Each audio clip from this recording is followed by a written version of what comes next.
왜 당신의 돈은 늘 제자리인가? 작은 돈을 큰 돈으로 불리는 확실한 전략을 찾는다고? 내 삶을 통틀어 수없이 많은 사람을 만나봤지만 돈이 없다고 탓하는 자들의 공통점이 뭔지 아나? 그들은 돈의 크기만 보고 자신의 크기는 보지 않아. 사람들은 매일 매 순간 가장 중요한 투자를 망설이고 있어. 그 투자가 뭐냐고? 바로 자기 자신에게 하는 투자야. 사람들은 주식시장의 귀신 같은 비법이나 부동산 가격이 2배로 뛸 숨겨진 정보를 찾아 헤매지. 마치 벼락부자가 되는 비밀의 약을 찾는 사람처럼 말이야. 하지만 내가 경험한 분은 운이나 여행으로 찾아오는 손님이 아니었어. 그것은 내가 지은 만큼 쌓이는 건물이었고 내가 판 만큼 나오는 흙이었어. 나는 평생을 건축가로 살았어. 땅이 있어야 건물을 짓지. 건물을 지으려면 설계도가 필요하고 설계도를 현실로 만들 불도저 같은 추진력이 필요해. 돈도 마찬가지야. 당신이 지금 가지고 있는 가장 작은 돈은 사실 은행 계좌 속의 숫자가 아니야. 그건 바로 오늘 일하는 시간과 그 시간을 돈 버는 일에 쏟아부을 육체의 에너지지. 이것을 가지고 있으면서도 왜 사람들은 투자할 종잣돈이 없다고만 한탄하는가? 그들은 노동의 가치를 얕잡아봐. 지금 당장 버는 푼돈으로는 백날 모아봐야 집 한 채 못 산다고 단정하지. 그래, 그 말도 맞아. 하지만 노동은 복리가 붙지 않는다는 착각 속에 사는 거야. 내가 당신에게 가르쳐줄 전략은 땀이 돈을 낳고 그 돈이 스스로 일하게 만드는 방식이야. 돈을 쫓지 마. 돈이 당신의 노력과 실력을 쫓아오게 만들어야 해. 이게 내가 평생 건설 현장에서 몸으로 부딪혀 얻은 가장 확실한 첫 번째 투자 비법이다. 첫 삽을 뜨는 용기. 당신에게는 있는가? 첫 삽을 뜬다는 건 헛된 욕심을 버리는 용기이기도 해. 사람들이 시장에 뛰어들어 실패하는 이유? 그들은 시장을 이기려 들어. 지금 주식시장 돌아가는 속도를 봐. 20년 전보다 3배, 4배는 빨라졌어. 유튜브가 떠들고 인공지능이 계산하고 전 세계 투기꾼들이 다 달라붙어 광란의 춤을 추고 있단 말이야. 개인이 족대 하나 들고 그 빠른 물고기를 쫓아다닌다? 100번 해봐야 수수료만 두둑이 챙겨주는 꼴이야. 샀다 팔았다 샀다 팔았다. 이건 투자가 아니라 투기고 도박이지. 나는 평생 도박하는 사람 곁에 얼씬도 안 했어. 내가 당신에게 가르쳐줄 확실한 전략은 낚시가 아니라 건설이야. 어릴 적 계곡에서 미꾸라지를 잡아봤어. 쫓아가면 절대 못 잡아. 영리한 삼촌은 어떻게 했는지 아나?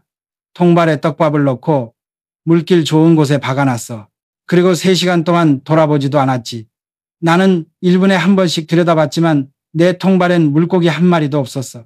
기다림. 그게 바로 투자의 가장 큰 기술이야. 투자는 짓는 것이지 낚는 것이 아니다. 우리가 영종대교를 짓고 조선소를 건설할 때를 봐. 오늘 기초공사했다고 내일 당장 다리 팔아먹지 않아. 설계도대로 정해진 공기대로 묵묵히 밀어붙여 완성품을 내는 거야. 당신의 돈도 마찬가지야. 작은 돈이라도 튼튼하게 설계해서 시간을 투자해야 해. 물고기가 언제 들어올지 초조하게 들여다볼 시간에 당신은 다른 일을 해야 해. 복리가 붙지 않는다는 당신의 노동에 더 집중해야 한단 말이야. 그렇다면 이 통발을 어디에 박아야 할까? 그리고 어떤 설계로 이 통발이 흔들리지 않게 지탱할 수 있을까? 다음은 가장 위험한 함정에 대한 이야기다. 가장 무서운 함정은 무엇일까? 적들이 파놓은 지뢰밭도 아니고 시장의 폭락도 아니야. 바로 쉬운 지식이라는 환상이다.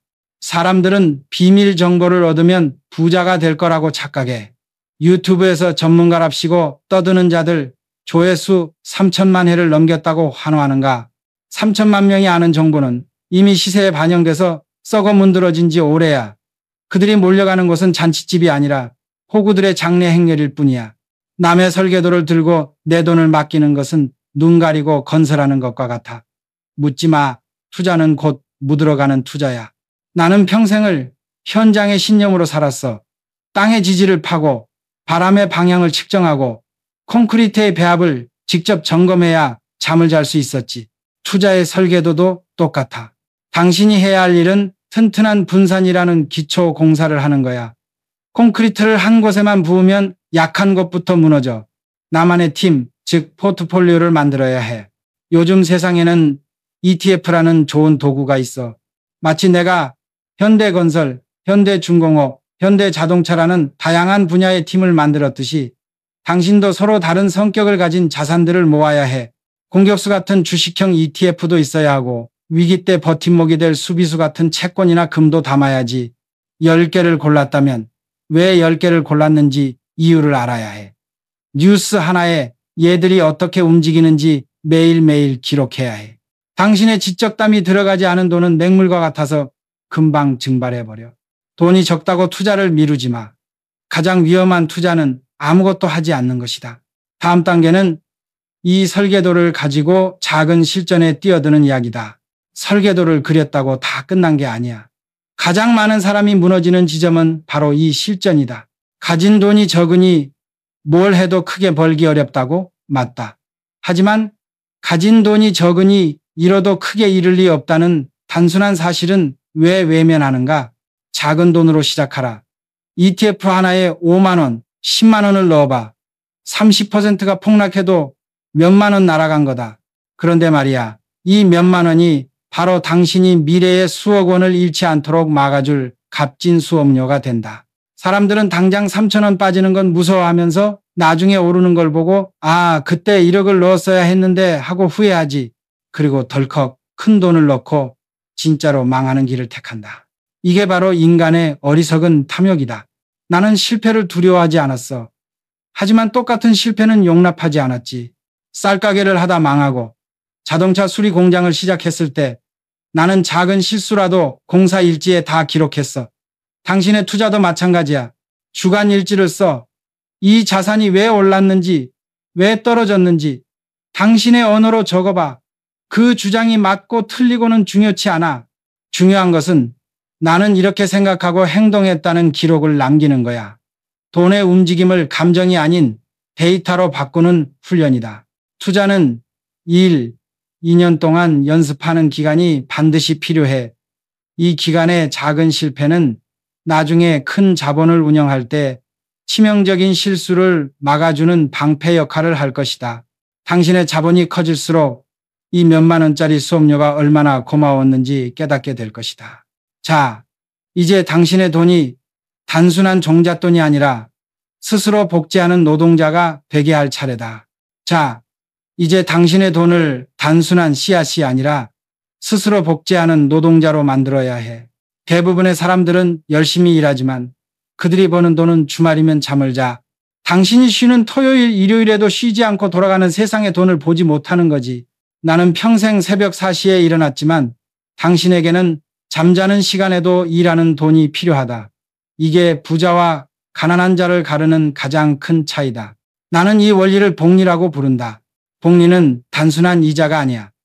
원금이 낳은 이자가 다시 원금이 되어 이자끼리 합쳐져서 일하는 방식이다. 마치 당신이 작은 건설 프로젝트를 끝내고 그 이익금으로 더 큰 다음 프로젝트를 시작하는 것과 같지. 그 속도는 기하급수적이다.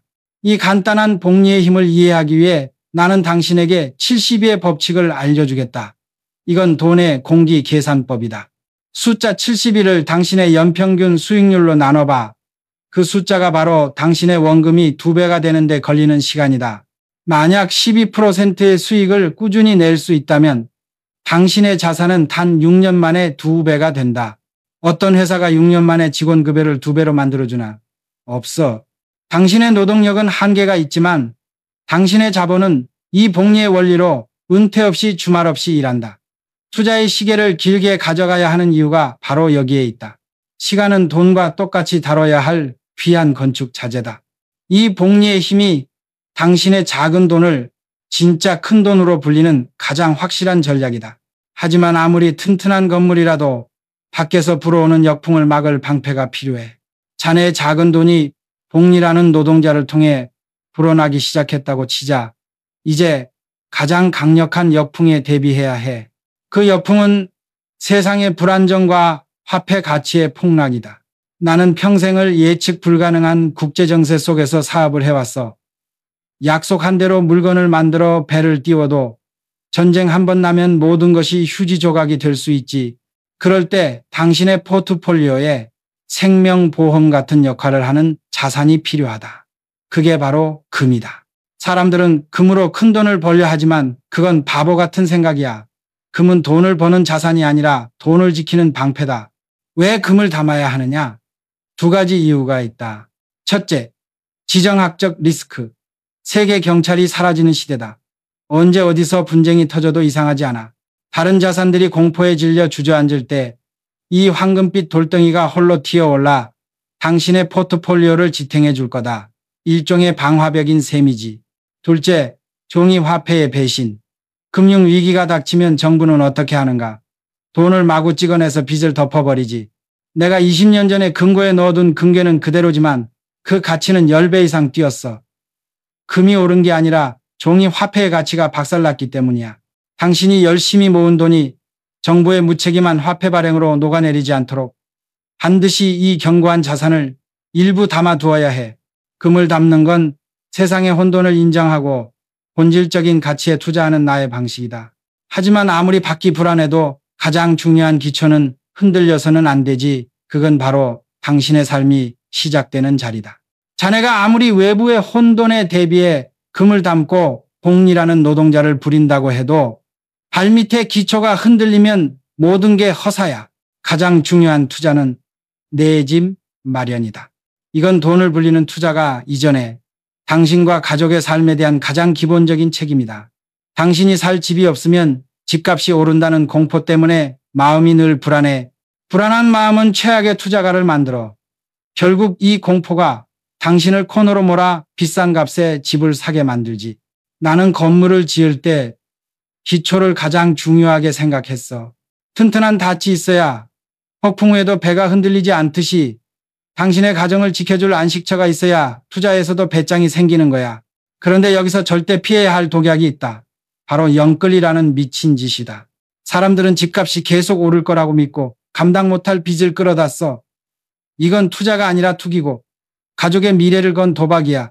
내가 사업을 위해 대출을 받을 때는 그 빚을 언제, 어떻게, 얼마의 이익으로 갚을지 정확한 계산이 섰을 때뿐이야. 하지만 연끌은 계산이 아니라 맹신에서 시작돼. 높은 이자는 매달 당신의 주머니를 털어가. 집값이 잠깐 옆으로 기어 정체만 해도 당신은 매달 나가는 이자 때문에 심리적으로 파산하게 돼. 당신은 복리의 도움을 받아야 할 때 은행의 달리의 노예처럼 봉사하게 되는 거다. 빚은 당신의 기다림을 앗아가고 결국 좋은 자산을 제값도 못 받고 팔게 만들지. 연끌로 지은 집은 모래성이다. 당신은 이자를 감당할 수 있는 범위 내에서 책임감 있게 기초를 다져야 한다. 자, 이제 인생의 마지막까지 흔들림 없는 안전망을 구축할 때다. 자네가 아무리 왕성하게 돈을 불려도 인생은 길다. 마지막까지 흔들림 없는 안전망을 구축해야 해. 그게 바로 개인연금이다. 사람들은 매일같이 국민연금이 고갈된다더라, 미래가 불확실하다더라 하며 불안해하지. 그래, 그 금액은 불확실할 수 있어. 하지만 당신이 늙는다는 사실과 늙어서 돈이 필요하다는 사실은 절대적으로 확실하다. 우리는 불확실한 것에 초점을 맞출 것이 아니라 확실한 것에 대비해야 한다.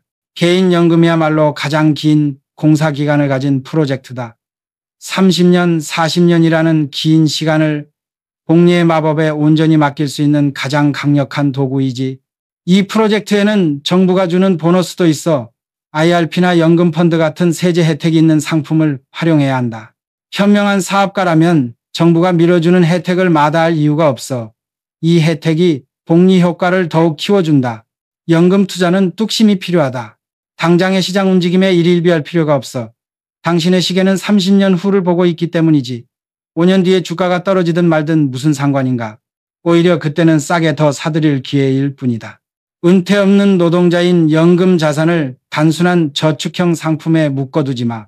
당신이 세운 설계도대로 주식형 ETF나 금과 같은 성장 자산을 담아서 긴 시간 동안 복리가 최대치로 일하게 만들어야 해.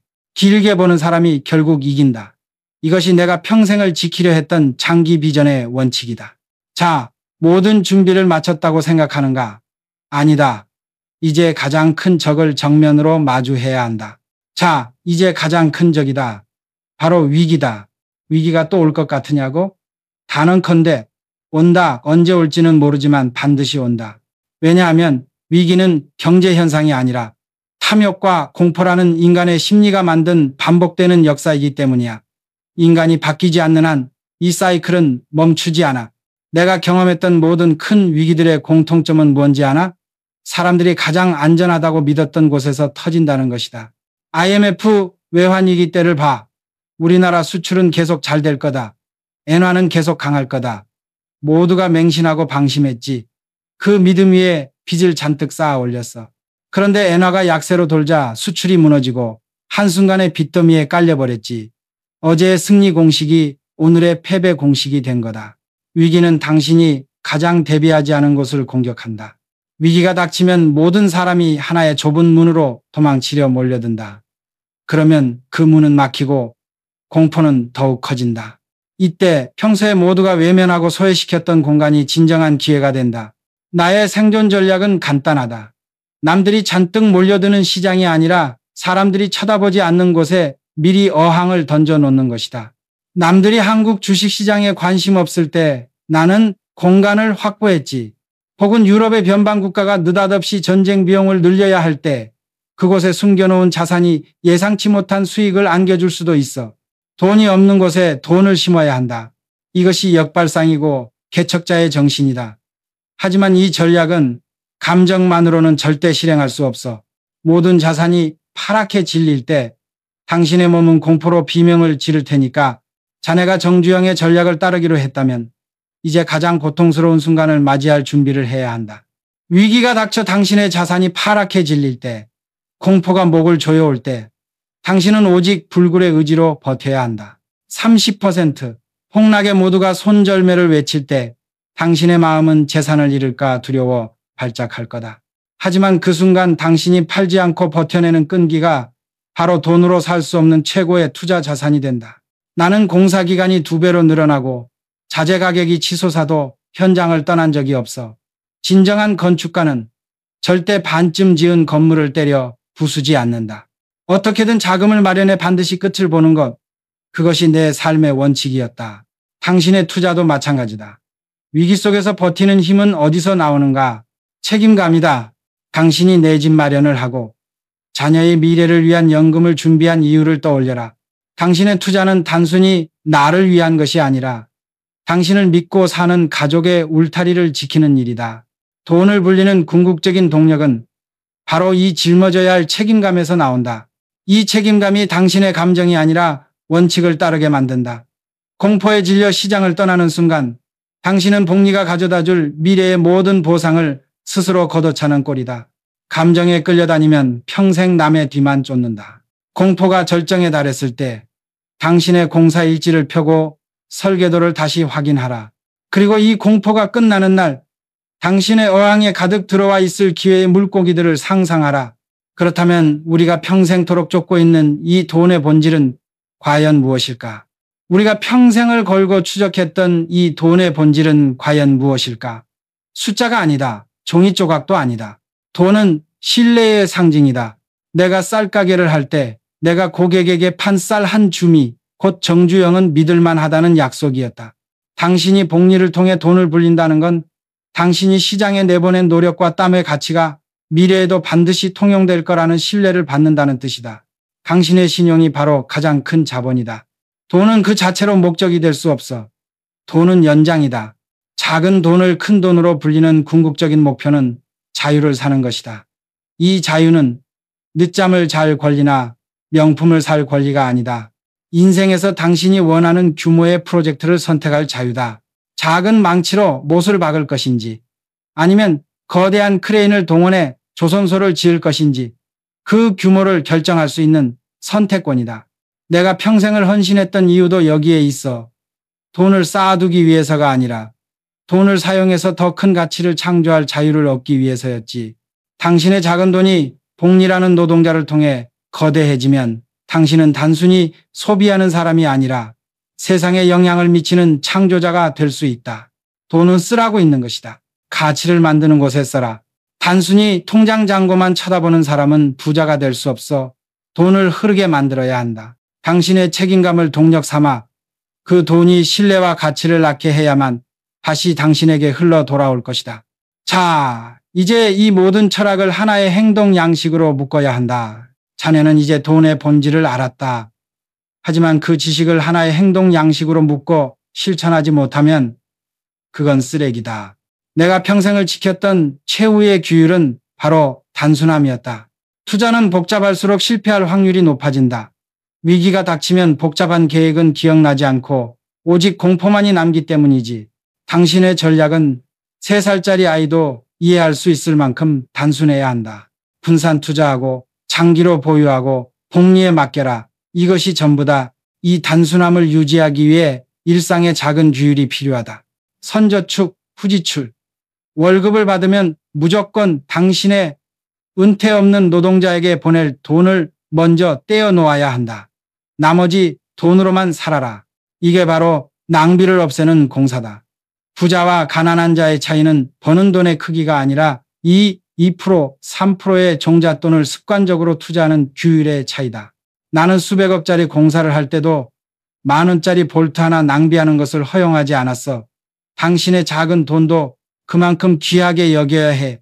이봐, 해봤어? 투자에 대한 아이디어, 철학, 지식 아무리 많아도 실행하지 않으면 꽝이다. 당신의 정신력이 이 단순한 원칙을 의심 없이 밀어붙이게 해야 한다. 공포가 절정을 이룰 때 당신의 정신력이 흔들리면 모든 게 무너진다. 정신력이 바로 가장 중요한 자본이다. 이 단순하고도 강력한 행동 양식이 당신을 시장의 소음으로부터 고립시키고 오직 복리의 성장에만 집중하게 만들 것이다. 끝까지 버티게 하는 힘, 그것이 바로 당신의 뚝심이다. 하지만 이 길은 혼자 가는 길이다. 자네가 복리라는 원칙을 따르고 단순함이라는 규율을 지키기 시작하면 곧 고독한 개척자의 길에 들어서게 된다. 대부분의 사람들은 소비라는 잔칫집에 몰려가 환호할 때 당신은 저축과 투자라는 황량한 벌판에서 홀로 씨앗을 심고 있어야 해. 주변 사람들은 당신을 구두쇠라 비웃을 거고 시장의 소음은 당신이 틀렸다고 끊임없이 속삭일 거다. 이 고독이야말로 규율을 지키는 자가 지불해야 할 비용이다. 나는 평생을 홀로 싸웠어. 고향을 4번이나 뛰쳐나왔고 사업이 무너지는 고난을 수없이 겪었지. 하지만 그 고난은 나를 잡아먹지 못했어. 오히려 나를 단련시키는 용광로였다. 인생의 고난과 투자의 고난은 본질이 같다. 힘들 때 포기하지 않고 당신이 세운 설계도와 복리라는 믿음에 단호하게 다시 투자할 수 있는 인내를 요구한다. 작은 돈이 큰 돈으로 불어났을 때 당신이 얻는 진짜 자본은 통장에 찍힌 숫자가 아니다. 바로 그 숫자를 만들고 지켜낸 당신의 인격과 정신력이다. 책임감과 끈기, 그리고 세상을 거스르는 뚝심이야말로 돈으로 살 수 없는 당신의 가장 견고한 자산이다. 돈은 왔다가 갈 수 있지만 당신이 고난 속에서 쌓은 성장과 성격은 영원히 남는다. 이것이 내가 당신에게 전하고 싶은 부의 진정한 의미다. 돈을 쫓다가 당신 자신을 잃지 마라. 돈을 통해 당신의 가장 훌륭한 자아를 완성해야 해. 자, 이제 모든 이야기가 끝났다. 자네는 이제 작은 돈을 큰 돈으로 불리는 모든 철학을 들었다. 첫 삽을 뜨는 용기부터 복리라는 노동자, 책임감이라는 동력, 그리고 고독한 인격까지. 하지만 내가 가장 두려워하는 건 이 모든 이야기를 듣고도 망설이는 자들이다. 그들은 완벽한 순간을 기다린다며 내일로, 다음 달로 미룬다. 주가가 더 떨어지기를 기다리고 더 좋은 정보가 오기를 기다리지. 망설임은 실패의 가장 확실한 동의어다. 행동하지 않는 것은 곧 복리의 마법을 스스로 거부하는 것이며 당신의 오늘이라는 귀한 시간을 낭비하는 것이다. 당신이 잃을까 두려워하는 그 작은 돈은 사실 당신의 정신력을 시험할 가장 좋은 기회였다. 지금 바로 시작하라. 당신의 작은 돈을 씨앗 삼아 규율이라는 토양에 심고 시간이라는 물을 줘라. 돈을 쫓지 마. 삶의 설계도를 쫓아라. 당신의 투자는 당신이 세상을 바라보는 관점이고 책임을 지겠다는 선언이다. 남의 설계도를 들고 남이 가는 잔칫집을 쫓아다니는 삶을 살 것인가? 아니면 당신 삶의 가장 위대한 건축가가 되어 당신만의 프로젝트를 완수할 것인가? 내가 당신에게 마지막으로 던지는 질문은 투자 종목이나 수익률에 대한 것이 아니다. 내 삶의 모든 도전과 실패 끝에 남은 가장 단순하고도 강력한 질문이다. 이봐, 해봤어? 당신이 살아온 모든 날들에 당신의 삶 전체에 이 질문을 던져라. 돈은 당신이 만든 건물의 그림자일 뿐이다. 당신의 삶이 끝나는 날, 계좌 잔고가 아니라 당신이 시도했던 것들, 당신이 끝까지 지켜냈던 신념, 그리고 당신이 짊어졌던 책임의 무게만이 남을 것이다.